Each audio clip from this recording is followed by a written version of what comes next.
We have to keep this in within an hour, Jim, because I'm like knackered and I've got to cook dinner and pick my dog up. And Sorry, mate. Yeah, we have just gone live, but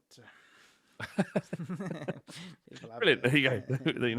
If possible, if we can keep this within an hour, that'd be amazing. As much as it's a joy. It's a joy. You said that. You said that respect. You did say that as respectfully as you could have. Yeah. Is it possible? So, I mean, do you know what? Maybe we kick off straight there because you want to leave respectfully, but you want to do it. You want to do it in a respectful fashion. That sounds familiar to me. Yeah. Could people? But you've made your feelings known, and you've essentially given me a very clear setting. Round number as to when you want to be able to go. Now, if I were to say, no, I'm sorry, Flav, we've been doing this a long time. I'm going to need you for 2 hours. How would you feel and how would you deal with that? I think given the fact that you hadn't made me any promises before the fact, I would be within my rights. Well, you'd be within your rights to be annoyed at me. Right. So I would have to give you the 2 hours. Okay. I think our long-standing relationship as friends and content creators combined and, two parts of JAFFN over a 7-year period, I think you'd give me the grace to say, yeah, maybe you can do this under an hour. Maybe you have got a lot going on. Well, maybe, I guess the real... what's the word? The proof's in the pudding. That is the end of this podcast and when that will be, because you've given me an hour's notice, haven't you? So if that is the truth, and look, there are some witnesses here, but some of the witnesses, the moist slugs, they might not want to share that information with the rest of the world. If you're still banging on after an hour and a half, I'd be like, promises have been broken. And I can't, I can't disclose what was said before we started recording, but I must say, you did agree an hour, and now an hour and a half, you show no signs of abating this conversation at all. And so I think it's within my rights to stop turning up, stop speaking to you until... this is a dangerous period we're in. So if I just go, hello everyone, welcome back to the James and Flav for Now podcast. Really excited to get into the chat here. And that's the start of the podcast. And everything that's been here before is not put out. People won't know about that. And the dry slugs, of which there are thousands, they will be like, what's up with this lad? He's only been here 45 minutes and he wants out. Where you know good well that you may have there may have been a discussion. The people might not have seen that, so they don't know. What I'm saying is, it's a predicament. Well, I would say that you've been giving yourself enough opportunity to make the right decision. We're talking about Alexander Isak, by the way. If that wasn't obvious. Oh, are we? I thought we were talking about the fact that I can only do an hour. I just think we just lost about 6,000 people there in that. Well, I just want to take this moment. I'll make a statement to say that everybody doesn't know the truth, right? I know the truth. I know what we agreed beforehand. And if I'm not allowed to get what I want, and I'm going to stop speaking at precisely the 60-minute mark. Okay. Do you know, I was listening to TalkSport, and it was it somewhat, they had a caller on, and it was just so funny how, according to the sources of each caller, depending on the team that they supported, he had very clearly stated that he wanted to go, and then another caller went, well, my sources are suggesting that wasn't the case. Have we all got sources now? Is that I love is with all of this is the sort of the new wave of Instagram criminology that we live in now, where someone didn't like someone's post, or Viss has taken Brentford out of his bio now, and although it's absolutely nothing, he's literally just pressed backspace. It's actually everything because he knows what he's doing. Visser, it is everything, right? You can't remove. It's not just a mistake, right? He knows what he's doing. Sure. Do you know what's pissed me off this week, Jim? So, Flav, just a bit of context. You went viral this week after last week's podcast. Well, you and your team made me go viral. You're holding. What actually happened, agreed behind closed doors, was that everything that's said within this podcast stays within the podcast and shouldn't be clipped up and spread like a disease around social media.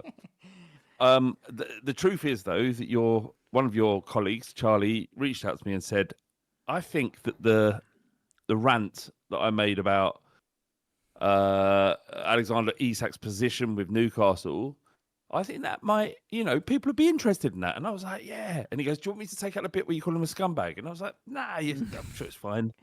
Fine. What harm could it do? Yeah. It's calling another human being a scumbag, which, give me a moment to look back on how I behaved last week. I might have used different words other than scumbag, but I was passionate about what I was saying, and I wanted to say exactly what I said, and I was annoyed at the situation. Anyway, this clip has now gone mental. Has it? I didn't notice it. Where has it gone mental? That's because you're too busy. That's your problem, right? Yeah. You're not even in touch with the actual inner workings of your empire now, James. You're too busy gallivanting with Gallivanting. Troy what did I mean to say? No, yeah, close. You were one letter off. I was a tosser there. So we're all. Let's all take a moment to apologise for the things that we say sometimes. I think. Hey, you were being a tosser. I was being a tosser. But the reality is that when things that there are machinations in your company that are happening while you're, frequenting space with Troy Deeney. So, yeah, this clip went. There was a lot of opinions based on what I said. I stand by it. I stand by it. I said it on my chest, and I'll continue to do so. So what? Okay, give me the two opinions that you generally received. It's a good way of putting it. Received. What's a comment that you have to receive from your partner that drives you mad? That's a broad question to our Moist Slugs, if you've got one ready. Or a new bit for everyone as well, because we need to. Hey, a lot of football chat last week, maybe too much. We need to do what we do best: create silly little bits. Actually, don't be beholden to the slugs, right? We are. Does an emperor worry about the opinions of the peasants beneath them? I don't think he does. Yeah, he's still an emperor. Have we still got that sex cult going? Is that still going? If that is still going, what are they called? What's the sort of culties? Yeah, slugs. There'll be slugs. There'll be slugs. Okay. It's not a separate name. I think so. I think it's hard to recapture that magic of what was possibly the greatest conversation in JAFFN history. Sure. Yeah, it wasn't a sex cult. It wasn't. It was just a cult, and generally in cults that we'd created, inevitably someone has to have sex with someone. Of course. And as leaders of the cult in that instance, it naturally would be us, and the people that listen to the podcast would want to have sex with us. True. Now, sorry, do you want to? Yeah, go on. We're halfway through the thing, but I have got the intro for this week from Mark after a rocky start last week. Can I just say, we're moving on from Isak after this moment, or are we continuing to talk about Isak? Just tell me that. We'll probably continue, I would imagine. I don't know. Oh, you continue? Well, we've got to talk about the statement, haven't we? He's come out with a statement. Well, okay, all right. We'll stick with that then, because I've got some things that I've been accused of a lot in the last week, and I need to address it. So, okay, you take a breather. Go ahead. So, Mark, aka Diggity Dog. He also said first name reveal. Are you sure? Oh, sorry, mate. Mate, don't worry about it. That's his government name. I didn't say his surname. I didn't say Gillum. I didn't say his surname. No, oh shit! I thought it was Diggity. Mark Diggity. Yeah, Diggity Dog. You've got to be a pervert if you.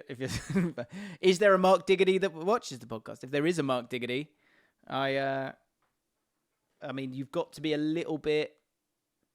Let's hear his intro. Flirty. Here we go. Move it on, Jim. Move it on. Okay. Right, here we go. Okay, I've got to be read like a CBeebies presenter. Here we go. 'Twas a random time during the day. Jim and Uncle Pooh told the slugs, time to play. Off they slide to their various screens, waiting the usual 15 minutes for the link to be seen. That's a joke for Moist Slugs that they would only understand. We're always late. The sluggies they huddle, ready for JAFFN. Dreams of motorway noshes, samisms and laughing. Good. So as you sit there all shriveled and dry, the moisties are gleaming and teeming with pride. One's singing opera, one does bargain hunts, but all of the moisties think the dry slugs are... So get your JAFFN fuel ready. Pull up and pump it. It's episode 2. Here come the trumpets.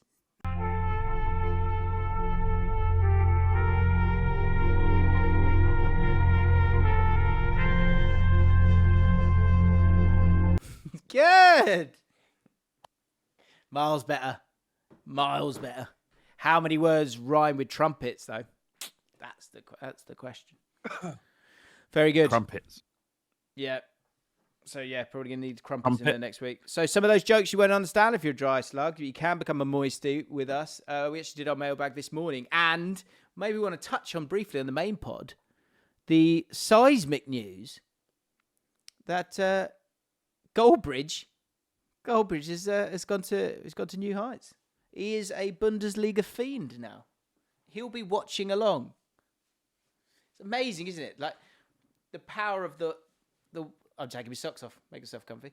The power of the watch along, which was quite as sort of formats of television go. Watch along is quite a. It's not the most exciting wording, is it? But we are now in a place where, because of the numbers of watch-alongs, of people watching football games, major top 5 leagues are giving them the footage. That's the world we're living in.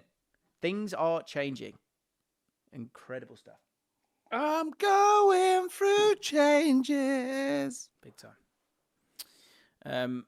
Yeah, we spoke about it this morning. This is just enormous. Absolutely bloody enormous. What if you could have the rights to any footage? What footage would you want? I think Pam Ranson's sex tape. Yeah, a bit of analysis on that. Yeah, that or Kim Kardashian. Yeah, I've had the rights on that.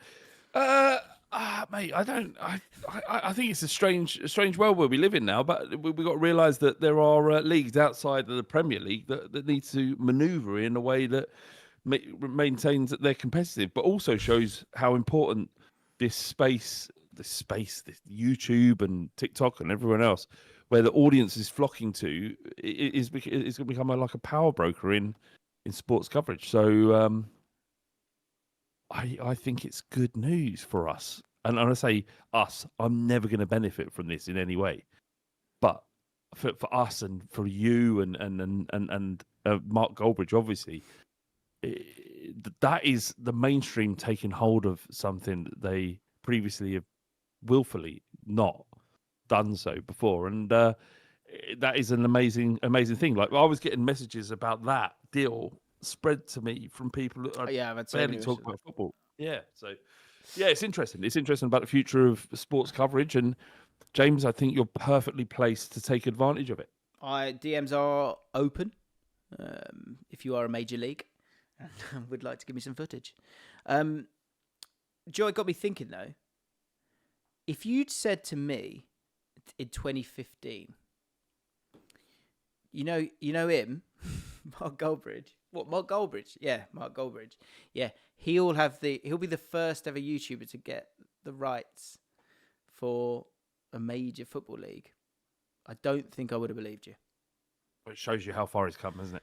But so what are some other things that if you told me in this year, XXX, that this was going to happen, why, I would not have believed you.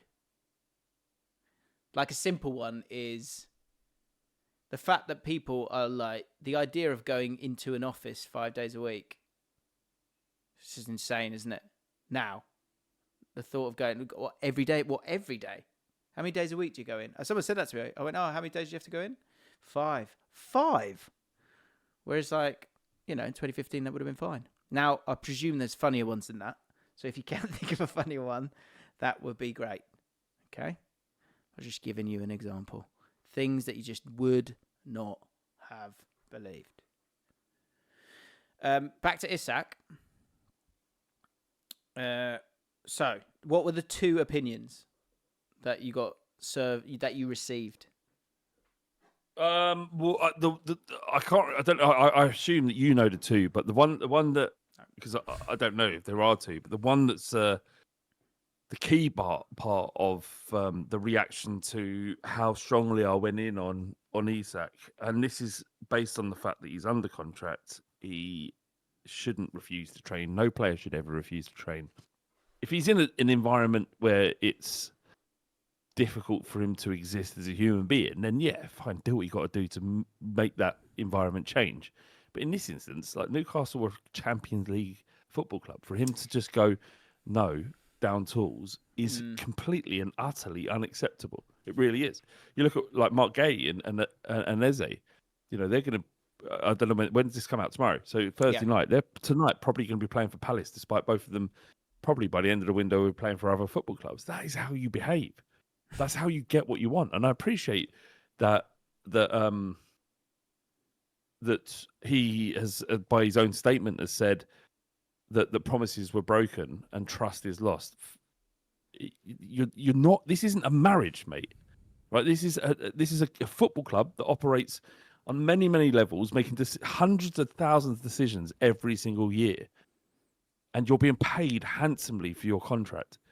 It's not about that. It ain't. And what what about the promise and the the relationship that you have with the Newcastle fans? Is that not important? Because right now they think that your name is in the mud. They look at you and think, I couldn't give a shit about every goal you scored for Newcastle. They're looking at you and going, you betrayed us. And so the relationships in this instance that he thinks that have suffered and that are broken down because of promises given to him, that's important to him because it affects him. What about all of the connections you made for the Newcastle fans who adored you and now can't stand to look at your face? How are they not important? So the fallout to that conversation anyway was apparently now I'm a part of the sports washing process. That I have more interest in the PIF and the Saudi Arabian government than I do the will of a human being who wants to do something differently. So, despite the fact that I was talking about the sanctity of a football contract and how important that is for our game, really what I was talking about is the fact that I want Saudi Arabians to take over football. And Isak's obviously heard the viral clip. And he's come out with a statement. It feels directed at you. Do you know what we do on this podcast? We read stuff out. So I'm going to read this out. This is Isak's statement. There's any world where he has seen it? That's enough. Yeah. Well, we need to talk about James Maddison. I don't think I've explained that to you yet. Madness. No, not yet. Not yet. So Isak says, I'm proud to be recognised by... He won the PFA Player of the Year, blah, blah, blah. If there's moments where you'd like me to stop, feel free. First and foremost, I want to thank my teammates and everyone at Newcastle United who has supported me along the way. Until now. Now I don't want to thank them at all. I'm going to refuse to play. Sorry, Jim. Sorry. No, this is good. It's good. First and foremost, it's kind of like, you know, like what's that film, Talladega Nights, where Will Ferrell goes, respectfully, and then says something, then he like, you know what's coming, don't you? He's saying the sort of nice bit up top. Then something's on its way. I'm not at the ceremony tonight with everything going on. It didn't feel right to be there. Everything going on that you created. Sorry. Is that... Sorry. If it didn't feel right, why not? I think it's more like, I don't need that hassle, surely. Yeah, the questions. He should have turned up with, like, in a pink suit. That's what he should have turned up and gone, fuck you. Yeah. I don't care what you want. Fuck Newcastle. Red fuck suit. Your fans. Like dressed as a liver bird. That's red and white. No. Stripes, pinstripe, like that sort of gold pinstripe. You know, like one of those Liverpool kits a little while back. Or three sort of stripes, like that candy one. Years ago. That's what you should have done. You go, what? I'm just here to pick up my award. And he should just like loads of high fives with Salah. Van Dijk. Yeah, like daps, like dapping, not even like high five, like that. Or no, like those, you know, the ones at Tottenham where it was like. Yeah. Those were great days. We were so good back then. Yeah. The long handshake days. Continue. It feels passive aggressive when you do that. Just steady. That's twice you've done it now. Carry on. That'll be the last time you do it. Oh, yay. I've got an hour. Okay. So I've so got an hour, James. I've got another hour. 2 hours. Right. He's not at the ceremony. I've kept quiet for a long time while others have spoken. Simon Jordan, Jim White, Flav. That's at you, that. That silence has allowed people to push their own version of events, even though they know it doesn't reflect what was really said and agreed behind closed doors.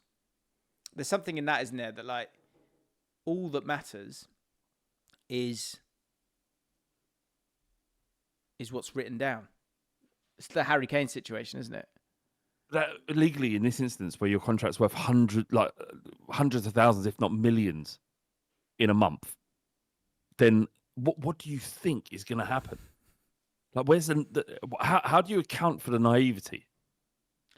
Like, I'm not saying that players should be beholden and that these promises behind closed doors, that there's no actual fact that they even exist, would somehow usurp the idea that a contract is in place. Like, you signed a 5-year deal. All right, I'm going to repeat. Sorry, Jim. The reality is that promises were made. Were they written down? And the club has known my position for a long time, which is kind of what we went back to last week about the overall notice period and if that's something that could actually be. Sign a 3-year deal then. Sign a 3-year deal if your position was going to be clear that often. Or did the start of your contract go so well, so better than you thought it would, that, again, an environment that Newcastle allowed you to thrive in, suddenly you don't want that 5-year contract that protects you anymore. You want the 3-year deal, actually, so I can move and do what I want and just leave Newcastle alone, behind while my career just goes... To now act as if these issues are only emerging is misleading. When promises are broken and trust is lost, the relationship can't continue. That's where things are for me right now, and why change is in the best interests of everyone, not just myself. Alexander Isak did sign it. I feel for him a little bit, like obviously, the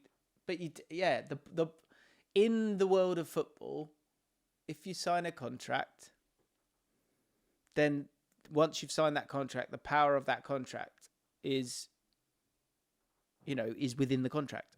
So, like, I think a few people talk about Rasmus Højlund, and they were saying that Man United decided they don't want him anymore, and you can go find another club. And they were kind of saying that that's the other side of it. But to that point, you sign a contract for financial security more than anything else, don't you? So if Rasmus Højlund, he's not going to not get paid. He's not going to play. And they might put a bit of pressure on. And actually, maybe that's where it is fair. You're like, well, if clubs are allowed to put pressure on... So if clubs are allowed to put pressure on a player, why can't a player put pressure on the club? Of course they can, but there's a fallout and a consequence of it. And that's what this is. Okay. The point is, in this instance, the club can put pressure on a player because they've agreed to cover their security for the duration of the contract. What's happening here is the player goes, I don't want to acknowledge the contract I've signed, therefore I'm going to do what I want. So in this instance, the player is in the wrong. So the club can enact their leverage when they've given the security to the player of the duration of his contract. If he broke his leg and Newcastle went, whoa, hold on, we've got a broken leg clause in our contract, we're not going to pay you out. The footballing world should come down like a ton of bricks on Newcastle, but they would pay him out, right? They would have insurance, whatever it might be, but he would get every penny of his contract, regardless of what has happened to his leg. And that there's a two-way thing. And what he's talking about is conversations that have happened behind closed doors that really hold no weight at all. And if he feels like he's been done wrong, then so be it. It's fine. But in the realness of... Well, the realness is a wrong word. In the factuality of the situation, he's just done this already. He's just behaved in a way that it's always going to go wrong. Like, he shouldn't be... Newcastle shouldn't entertain selling him, in my opinion. They should continue on their path, and he should come back into the Newcastle team and earn his right again. That's what I think. How quickly would you play him? Because when him and Visser, it's a similar situation for both, right? And if, say, it closed and neither of them went, because if Isak doesn't go, are they still going to buy Visser? Probably not. No. So they both have to stay. Yeah, and a lot of people going, yeah, but what about Vissa? What about Vissa? And I don't know where this is coming from, Liverpool fans, or I don't know who else it would come from. Only Liverpool fans, really, because the only ones that are interested, the group of people that is the Liverpool fan base, they're the only ones in this entire story that's really going to benefit. So they're going, well, what about what Wissa's? No one asks us about Wissa, because Wissa isn't moving from Newcastle to Liverpool, which is a different conversation than moving from Brentford to Newcastle. It's different levels here. He's potentially moving to, one of the top 5 clubs in world football, arguably. So that's why this is such a story. So don't. I get so annoyed with people. But don't use the Vista situation as a way of qualifying what Isak's doing here. It's a different conversation altogether, I think. Okay. What do you think? I generally agree with you, if I'm honest. I think in this day and age, if you sign the contract, that has to mean something. And so the bottom line is Newcastle are utterly within their rights to go, I want this amount of money, otherwise you can't have him. And that is something that you kind of sign up to when you are a player. Like, I mean, again,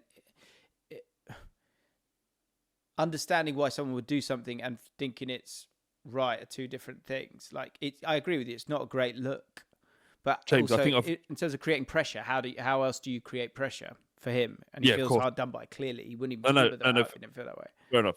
I think the Sluggies have just come up with your title. Okay. This podcast potentially. Oh, I got it. Vissa is to replace Callum Wilson. No? Yeah, no, not that one. No, right. That was good as well, though. Well done, Adam. Hello, Sluggies. That one. No, the title of this is surely something along the lines is what Ollie says here is, should Liverpool think twice about signing him now? And another one said, is it a red flag the way he behaves? At this point, are you as a Liverpool fan thinking maybe we shouldn't sign him? Yeah, isn't it incredible how, like, depending on how it serves you, your feelings are completely get naturally pushed in different directions. Ollie's a Liverpool fan. Ollie, what do you think? Do you think Liverpool should think twice about signing him now? A lot of pressure for or another title for you. Isak needs new representatives because ultimately he's following their guidance. Bit long. Yeah, that probably doesn't. If you're a Liverpool fan, you just think whatever gets him through the door, right? Yeah, but that's it, isn't it? But when you're on that side, and I get that there's differences to the Trent thing, but it's funny how you kind of actually, let's not even go there. My mate, who's a Brentford fan, I thought this is quite interesting, but again, because he's a Brentford fan, is there a reason why he's saying this? He said this. He said, I think it's so. One of my mates went, I actually respect that. The statement. And then my other mate said, I think it's nonsense. Promises made. You sign a contract. The club can value you as they wish. And he said, Vissa can copy and paste it. Football, this I thought was really interesting. Football is pretty unique in terms of workers' rights, because they put such high money on the transfer, the player becomes incredibly well paid. Becomes an incredibly well-paid forced worker. You can't just let them leave because they like another club more, because there is so much money involved. And as rich as everyone is, you really, really need that money. You really, really need every penny of it, which is maybe a new sort of wrinkle in all of this, is because of the PSR stuff. You really need every penny. Newcastle need it all, because in terms of the players that they're going to want to bring in, that's all going to come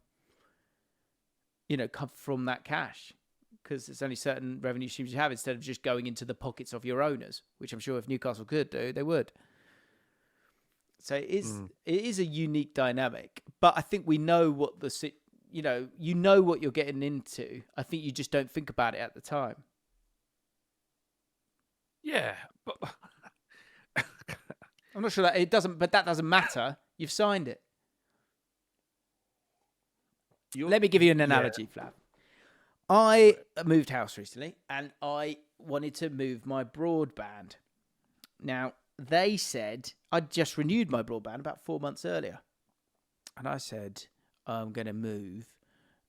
And they went, "Oh, okay. Well, you need to keep your broadband with us because you've signed your contract." And I went, "That's fine." Yeah. And then I got into the new house, and there was someone, internet person, who was supposed to come and sort the internet out. Now, we exchanged 2 hours after he was supposed to arrive, and therefore he went. I desperately needed the internet for work, and I called them up and said, "I need someone here as soon as possible, please." They said it will be 12 days. You're like, no, I said, "I want out." I want out. Yeah, I said, "Right, that's it. I'm off." And the person on the end of the phone went, "I'm sorry to say this, sir. No, this can't happen. This can't happen. I'm so sorry to hear that, sir. But you've signed a contract with us, so it would probably cost you a lot more to..." And I was, I was seething, Flav. Fortunately, I had unlimited data, and although the internet was poor, we got through it. But I had signed a contract. Did you break the contract or not? I couldn't. Because I'd signed the contract, it would have cost way too much. Signed a damn contract. Yeah. And the fact is so you're beholden to this contract that really doesn't serve you at all. Whereas Isak's contract does serve him. All footballers' contracts, more or less, in the Premier League serve them. So I don't know what else to say about him, really. Can I be honest? I feel don't like really care. Right. I'd make. This is probably my thing with transfer that I do struggle with a little bit. Is just it all feels like posturing. Everyone's got a price. Newcastle know they want a price. To be honest, the bridges are burnt now. This is the thing with the Isak thing. I don't think burning anymore. I don't think that statement has actually served him in any way, because I don't think it's. If anything, it might make them dig their heels in more and go, "Do you know what? You wait 3 months, you sit on the bench, and soon enough you're going to want to play, mate." Like you're sort of poking the beast a little bit there. Whereas I think if he'd kept quiet, I think all of this is nonsense, if I'm honest. And I think Newcastle want at least 140 million. Liverpool want to play less than 140 million. I honestly think it's as simple as that. He's got to make the statement, given the fact that it was. Well, he got Player of the Year, did he? Or was it in the? He's in the team of the year. Salah won it. His future teammate Mohamed Salah won it. Which is, he has to make a statement in this instance, because the story is that he's not there. So you're getting ahead of the news to some degree. Yeah, but people can 1 + 1 = 2. They kind of know what's going on, don't they? Don't have to put a statement out. People can read between their lines. I guess. But if he's silent in that, I don't know. Maybe you're right.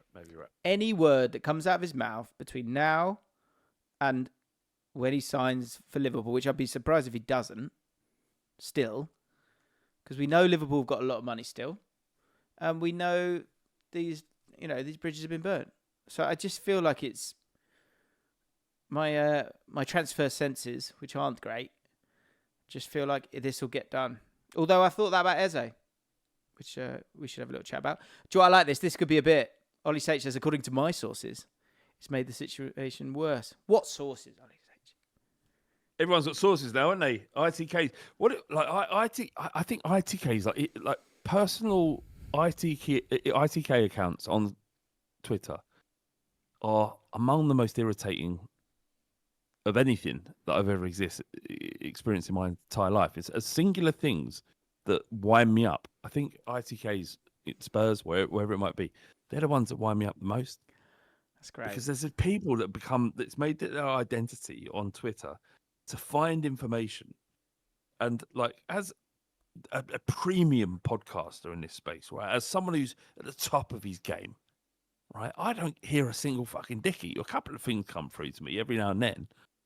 But if I was right as a premium, let me underline that, a premium podcaster, right? It doesn't hear a thing. Yeah. Like, what are these people doing as a premium podcaster? Come on. Yeah, you'd think people would, like, down the grapevine, it would make its way to you. Are you more annoyed about that? Because Ollie Sage understands Moist Slug, Ollie Sage understands that it's apparently made the situation worse. Ollie said that I'd absolutely love him to sign for us, but I do think there is a bit of a fear that for that price, he'll really have to deliver and he will be under so much pressure. Get off the fence, Ollie. No, do you want him or not? You know the baggage that's coming with it.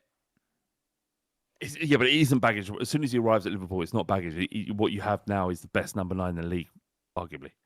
So if there's a way of getting it done, well, what is Liverpool's role in all of this really? Because we know the player's upset. We know he wants to move.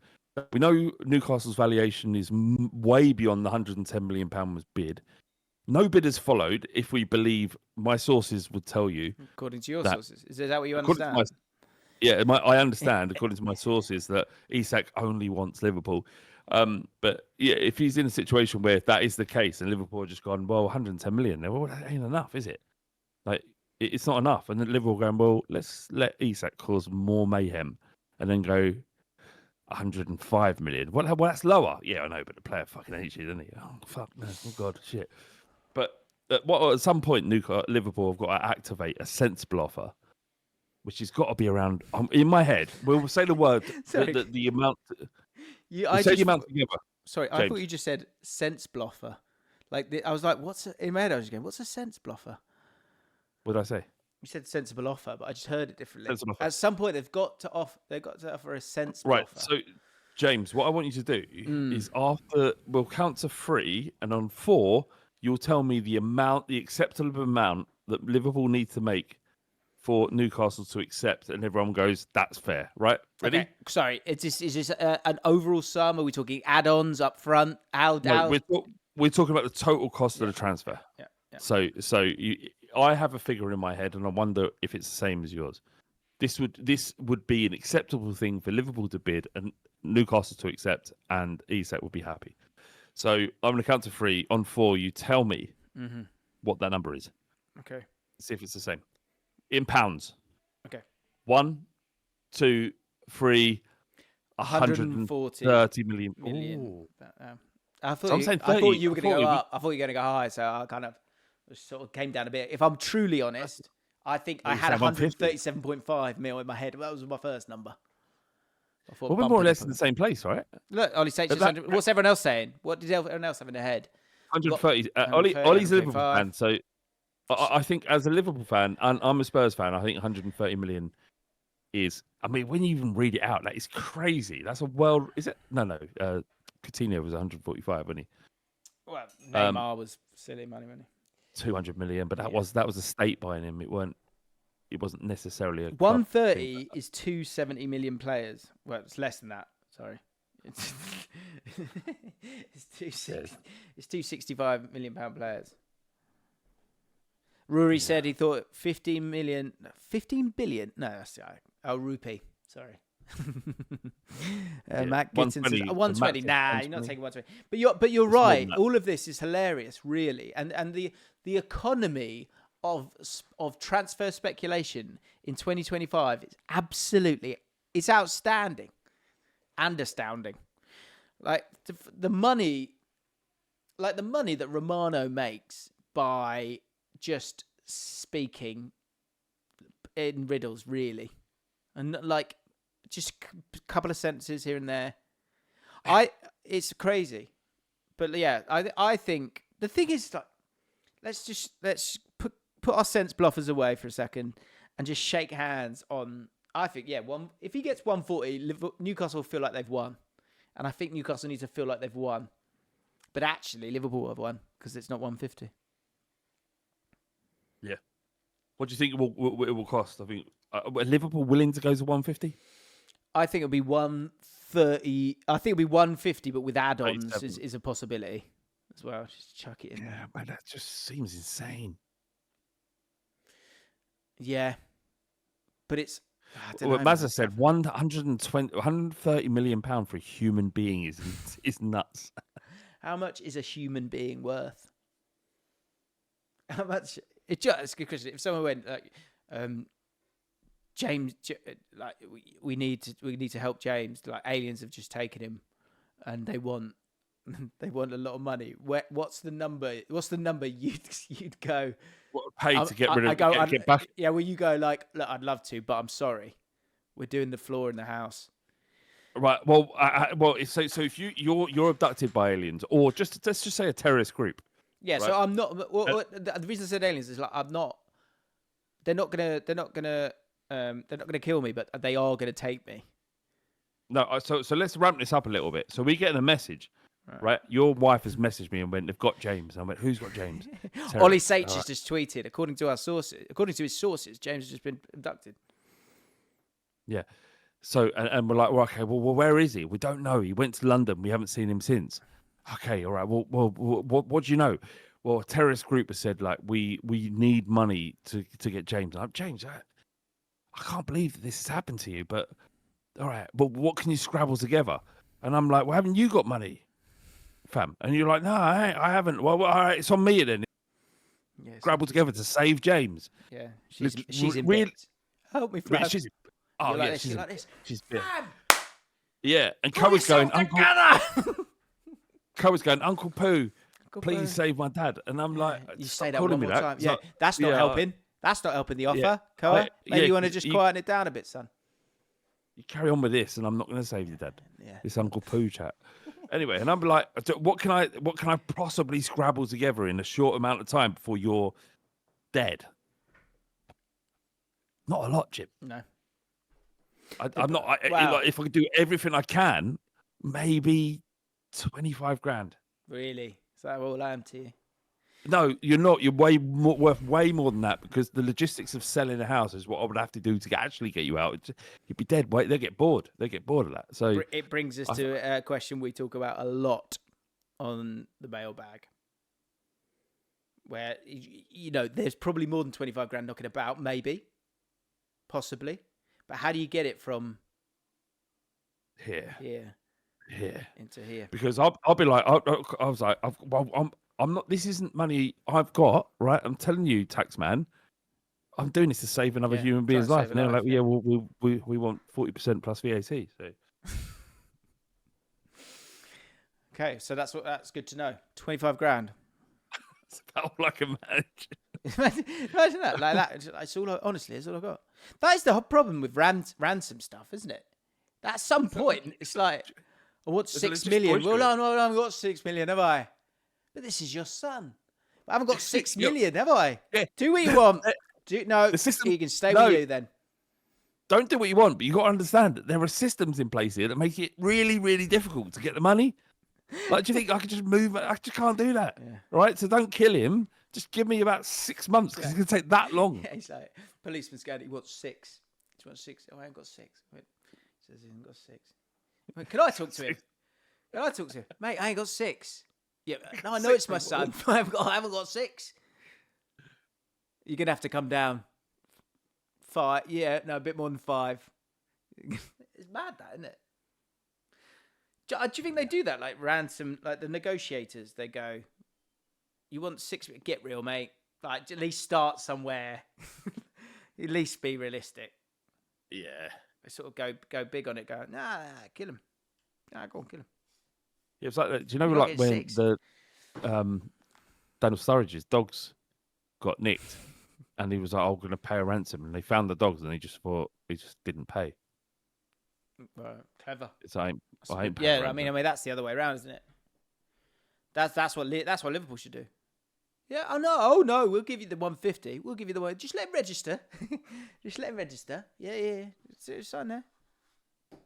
Yeah, Jim, if I said the words Victor Shokerez, how do you feel about that? Shocker, good. Victor Shocker, what? I'd go. There seems to be about 8 different ways to say his name. So if that's what it is, then at least we're less settling on something. I think it would just be the case of, can you say stuff to ridicule the man? I've got to be honest. The jumping on him is way too quick, isn't it? Give him a shot. Funny. He hasn't had a shot on goal yet. Has he had a shot on goal yet? Yeah, no, I know. Look, you don't score 97 goals in 102 games if you're not good. We all know he's good. But while he's not good, let's jump on him. Yeah. Let's all get him. That's what it's all about, isn't it? I'm just going to search his name. Did he even have a shot? No. Do you... Will Starling says shitter Gokares. That's good. Shitter Gokares. Someone called him Lukaku. Lukaku. No. I was talking about this on the Football Between the Lines with Dan earlier, right? Lukaku is probably the most underrated number 9 in the history of world football. Got an incredible goal scoring record. Unreal. Always. Like, he's won league titles wherever he's gone. And we came to the conclusion, mate, and I wonder what you'll get your thought on here, is because he failed at Man United, by the way, because he didn't do what Man United fans wanted him to do, that the narrative based on the influence of that massive global fan base means that everybody now thinks Lukaku's terrible. Yeah. But that is fair to say, isn't it? The fact that Man United fans probably ruined public perception of what is legitimately an elite number 9. And this is a great example of that. The player and the team didn't. This is the mad thing about Man United, which actually I give. Maybe YouTube football's become too nuanced, myself included. That Man United lost the game. Arsenal won the game. And yeah, they did. Not a single... Everyone had the exact same sentiment, which was lots of positives. Lots of positives for Man United. Maybe as a scene, we're growing up. No, but it's levels of expectation. That's what it is, Jim. Maybe. Like the expectation around Arsenal and demands from their fan base right now are through the roof. Either you win this title, Arteta, or you are fucking gone. Either Gokares gets it right or he's gone. You've got everything you need now to succeed. That's the narrative around Arsenal, which is a really difficult and unrealistic position to be in. You know, Arsenal have strengthened enough to challenge for the league title. And I've said this over and over again. I think you even said it last week, is that the most you can expect from any team challenging for a title is to be in the conversation come April, May. If you're in that, then you've done your job, because so much has to go into winning a trophy that is outside of your control. So if Arteta and Arsenal and Gokares that's leading the attack are in a conversation by April, he's done his job. He's done everything that's expected of him, in my opinion. That's how I would look. I had this conversation with Neve, and we had to be fair, I was very sleep deprived, but I sort of I was like, what are you on about? I couldn't understand what she was saying. And we've since revisited the argument, and she's explained herself slightly differently, so I understand what she was saying now. But she was saying, oh, I don't think Arsenal have even been in a title race yet. And I was like, what? Like, they have. We went to the last game a couple of seasons ago. Like they the year before that, like Man United, I can't remember they've lost it a few times now, but they've been in a title race. And she was like, no, I haven't. I was like, it went to the last game. They've been in a title race. How did she qualify that? The point that she finally made, which I was just like, Neve, you listen to what I'm saying. If it goes to the last game, it has to be a title race. The point she was making is that at no stage did she, in this whole period of Arsenal being good, has she really believed that they were going to win the league? I mean, that's so interesting, because you're really kind of tapping into the minutiae of what a title challenge is. It's like last season when Liverpool and Arsenal were going at it. It never felt that Liverpool were ever going to win it. Like Spurs' biggest title challenge was perhaps in the second season, the biggest opportunity. The first season against Leicester, but the second season we finished second, actually, against Chelsea. But the second season, despite finishing in a better position than the season before, it didn't feel like we were ever going to catch them. But the closest challenger was Tottenham. So I kind of get it. I do think they were in a title challenge against Man City, but certainly not last year. What I think is really interesting is that, like, a few people say Man United got glazed, and I think they did get glazed, but it's about the data set, isn't it? Like, West Ham are the worst team that will ever play football, and Arsenal, but I'd love to do this. Maybe I could do this. This might be really interesting. Last season, opening fixture, who did well and then went on to do well? Do you know what I mean? Does that first game? How much does that first game matter? Because there's a caveat to literally. Would you say Newcastle? So last year, Liverpool, obviously Liverpool. does it set a But- tone? That's the thing. Does it set a bloody tone? Let's have a look. So I've got it in front of me now. Oh, okay. So Man United beat Fulham last year, first game of the season. Liverpool beat Ipswich 2-0, so that worked. Arsenal beat Wolves 2-0, so they did all right. Brighton beat Everton, and they did all right. Newcastle beat Southampton, I think with 10 men as well. They did all right. Forest, who had an amazing season, drew. Villa beat West Ham. Brentford beat Palace. Chelsea lost 2-0 to Man City, but played okay.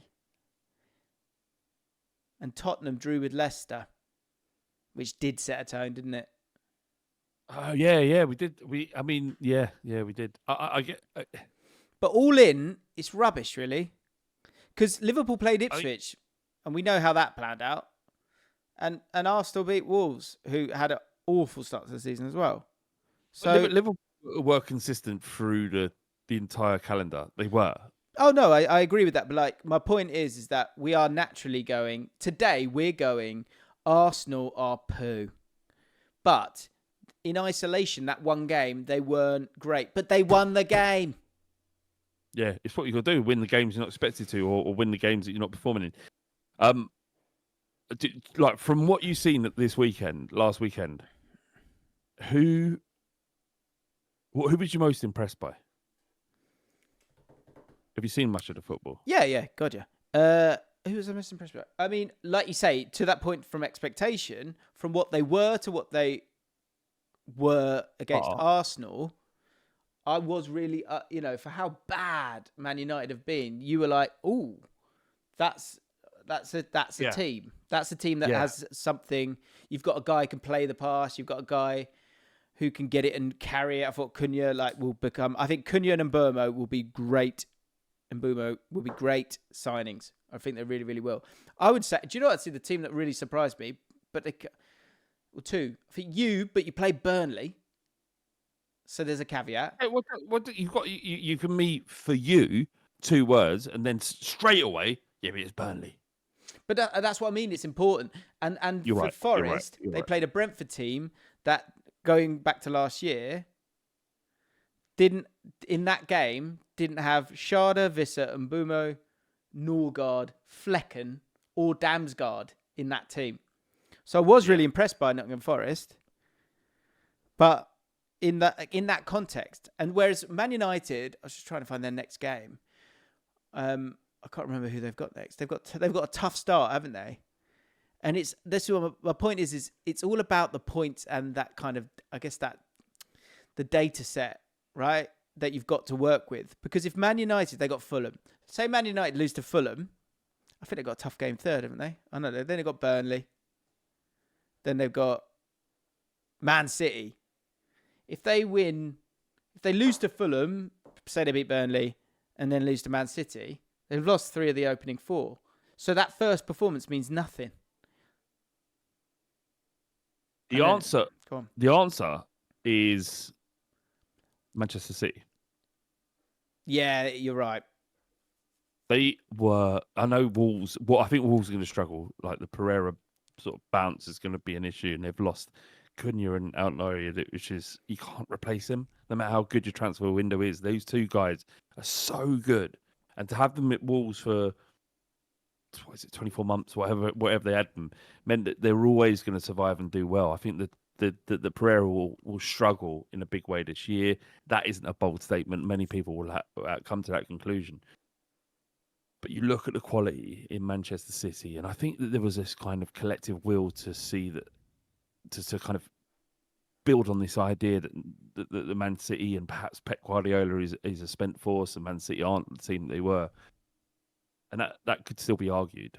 But Reinders is, and again, Neve has been banging on about him for a while as she watches in Italian football. Reinders is, so good. That kid is so good. And Chucky's so good as well. You gotta we're back in that age where you need a lot of legs in your team, because the game's about how many long balls did we see? How many people trying to play quite quick, happy to people to play, willing to play like the ball in behind. Look at the Bournemouth Liverpool game. Look at the Man United Arsenal game. Like the pace at which teams are trying to break in transition. That's where they're really both. A lot of teams are kind of doubling down on that area of the game. Even Arsenal. Conor O'Reilly says they're just total shit to watch. James, you talking Arsenal? That's why we aren't impressed. I get that, and I expected a lot more. I think looks like Eze's going to Tottenham, according to my sources. I understand, and I got to say, my good feeling about Arsenal was because I thought Eze was on his way. I really, really, really feel to Arsenal. like I really feel like they made a massive mistake not getting that done. It's exactly what they need, in my opinion. More so than like a wide left player would be great for them, of course. And now Kai Havertz apparently done his knee. Don't know if you've seen that. Yeah, ACL. Some people are saying. Yeah, so they're getting back in the market, as Thomas Franks was saying the other day. But not getting Eze is honestly, I know I'm biased, but name me another player that you could actually realistically get who is like him and as good as him. I don't know, mate. I don't know. Like I've just done a pod about him and the possibility of him signing. As someone who's obviously followed him from, you've had him at QPR and he's gone on to Palace and you've wished him well and kept it across his progression. What does he offer Spurs that we don't already have? And I'm sure he does many things. You tell me. Well, I mean, first of all, I think the thing. Because I sense check myself when it comes to Eze a little bit, because obviously I love him. But you love him. But why has he been in England squads? There's a reason why he's been in England squads. Not because old Jim likes him, because he's he is such a creative force, in my opinion. His ability to get this is the thing that Arsenal, for me, are screaming out for, and a lot of teams are screaming out for, is that often in transition. Or just both in transition and generally when you've got the ball in the opposition's half, can you find a player? Here's a good way of explaining it. I was saying this yesterday to someone. So if we talk about blocks a lot, right? You talk about low blocks, blah, blah, blah, blah, right? Yeah. So when you're going around the block side to side, Arsenal's a great example of this. They talk about shoehorn stuff where they're just going from side to side, right? And that is often coached a lot.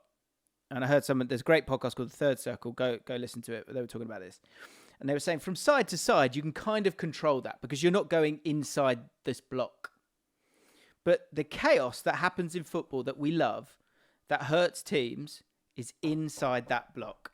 So players, Cherky, Palmer, Eze, players that can be and get the ball in that block and create something from it, they explode the game and they create for teams and they allow you to go through and then in behind, and they are worth their weight in gold, in my opinion.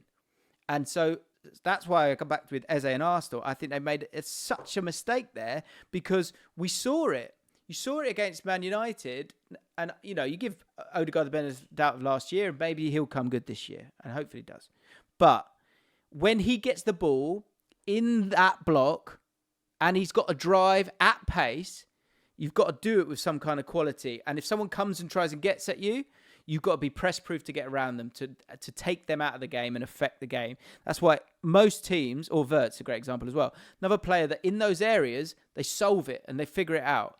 And that is exactly what Arsenal are screaming for, in my opinion. And I thought they'd get Eze, and I thought it could have made a huge difference because that is an Arsenal team that will not concede many goals. And that's why they won the game against Man United, but it's also why Arsenal fans are not feeling good about it.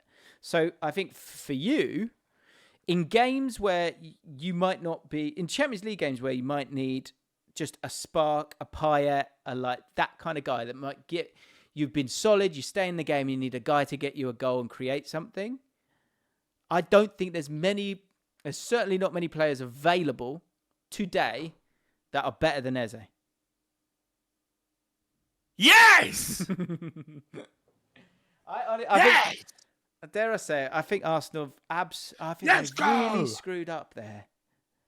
Fucking screwed up, and fingers crossed it all goes well. He's signed for Spurs. Maybe when Erik can rock up and be that. Yeah, like Connor's saying, Cunha might be showing the way forward without Bruno. But, if you can have both of those, great. But the point of Acuna, right, is getting the ball and then him being in those more central areas and being comfortable and confident and driving in those areas. And there's not a million players like that. And Eze's done it at Palace when every team that Palace played, they know he's the guy. Every team that plays Palace, they know, if you stop Eze, we're probably going to stop him. Yeah, I mean, I'm looking forward to it. It's never been. He's alive. He's just come alive. Yeah, there's never been more like the fact that like we've lost Maddison, who actually this would be great. And we're bordering on 60 minutes where I refuse to speak after 60 minutes. So this will be my final question to this podcast, James. All right, you'll talk as long as I want you to talk, young man. Go on. Okay. Well, the respectful thing would be that you've helped me grow my career through the years, and so even though it's not really what I agreed or what we wanted or we shook hands on before we started this podcast, I'll continue to do it out of respect for you. Hey, I don't have any hands. No hands. I can't see that in black and white. My hands. Anyway. Yeah, so I'll carry on speaking. Go on. Yeah. Oh yeah. Can I tell you the Maddison thing? Yes, please. Yeah. So I did a podcast with Neve. And we said, let's do predictions. And at the end of it, it was like, what's an odd occurrence that might happen?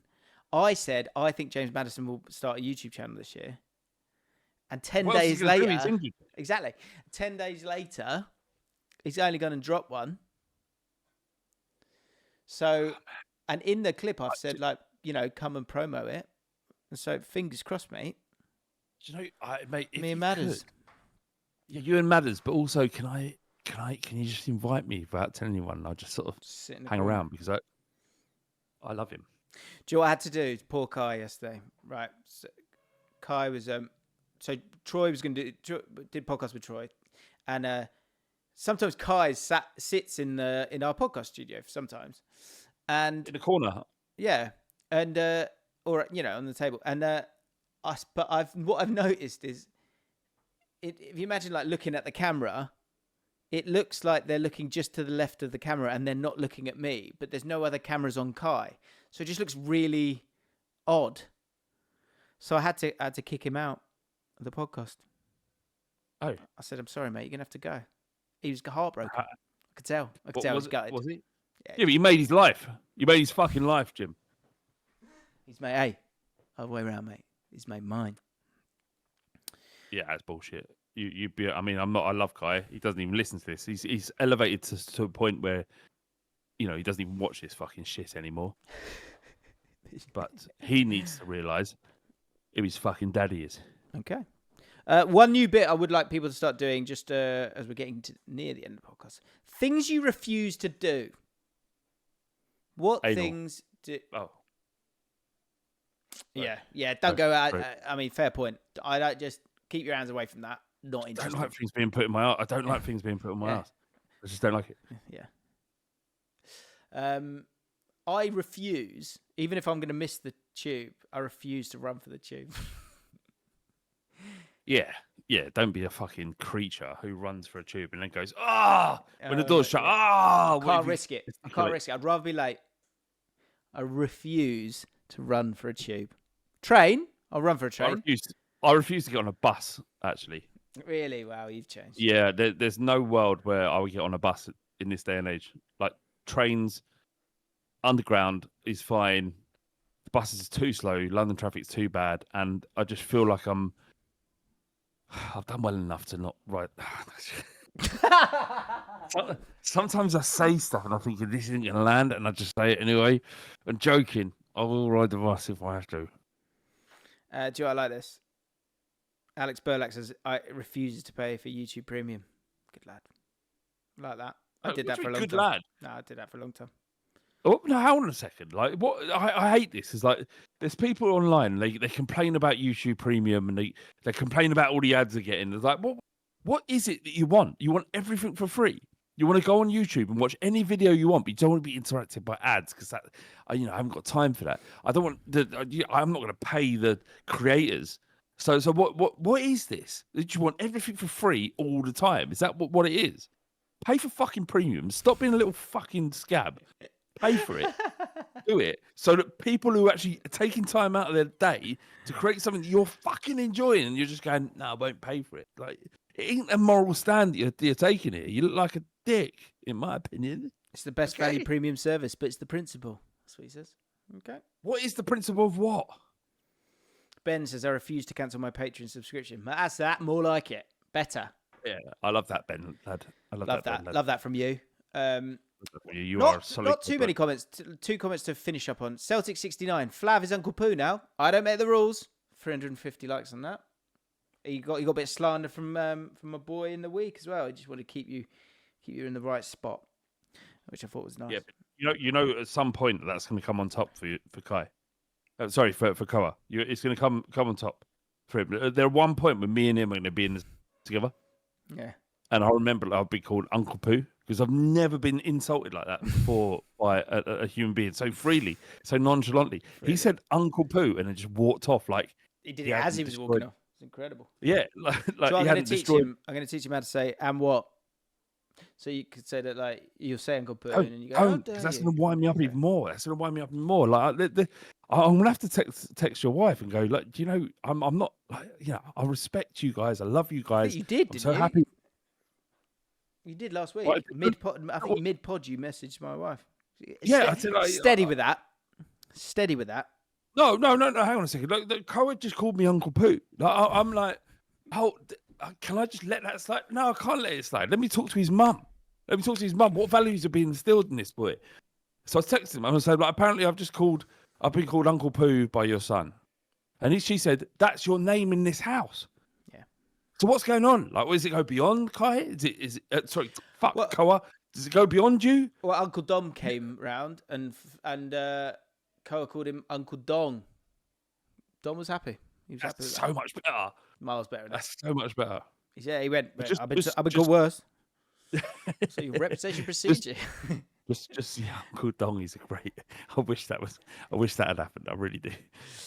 But I just know when me and your son are in the same room, it's on site. Yeah. To walk the other way. I'll tell him. I'll say to him. Don't look at me. If you see Flav, walk the other way, son. All right? You're too pretty. Last bit, food noise. Don't know if this is a bit yet or not. I'll be honest. I started to read it, thought it was kind of interested, and clipped it and put it in. Let's see what we've got here. Larson Atkins, Jim.